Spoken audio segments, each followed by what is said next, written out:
Il-Gazzetta kulħadd żvelat li deputat u kelliem nazzjonalista l-Ġustizzja Kero L'Aquilina ħafidejh id-direzzjoni li qed tingħata lill-Grupp Parlamentari Nazzjonalista dwar il-Midja. Dan joħroġ mill-lik ieħor ta' dokumenti sensittivi mill-Partiti Nazzjonalista li qed jitwasslu lill-istess gazzetta.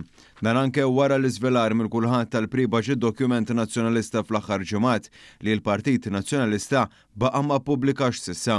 Jirriżulta li Kero L'Aquilina kien l-awtur tal-linji gwida li direttur informazzjoni Nathaniel Attard, ex-kap tal-aħbarijiet tan-net fi żmien Gonzibien, bagħat lill-Grupp Parlamentari Nazzjonalista waqt li Aquilina jidher li ma jissemma mkien sorsi fid-Dar Ċentrali qalu lil kulħadd li tali linji gwida inkluż dwar kitba ta' stqarrijiet u kif trid isir strateġija li fiha tiżdied id-doża ta' negattività u attakki fuq kull ħaġa li jagħmel il-Gvern ma fassolhom ħadd fid-deputat tal-Blue Heroes u hu l-President Onorarju tal-Aqda Repubblika. Il-kulħadd fl-aħħar ħarġa tagħha qalet li tantu konfermat li kien Kero L'Aquilina l-awtur tal-linji gwida li nqabad waħdu mid-dettalji tad-dokument stess li ġew pubblikati. Il-Gazzetta tenniet li Aquilina flimkien ma' deputati oħrajn li poġġew lil Bernard Gregg bħala kap ħatfu l-Partit Nazzjonalista f'idejhom u l-kap ikollu joqgħod għal dak li jgħidulu huma.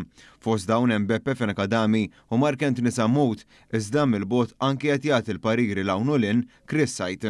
Anke jekk bħala membru tal-grupp parlamentari għandu konflitt qawwi ta' interess, il-linji gwida jirregolaw x'ritratti għandhom jippubblikaw id-deputati u kif iridu jsiru l-attakki u l-preżenza tagħhom fuq il-midja tal-partit. Iżda Aquilina kellu l-aħħar kelma wkoll fuq ix-shadow cabinet ta' Bernard Gregg fejn uża mill-portafol tal-Ġustizzja għax insista mal-kap li m'għandux jiċċaqlaq imma rieta kosta kollox li jtellef il-portafol li kellu Giulio li ilu bit-tikketta miegħu fuq diversi kwistjonijiet.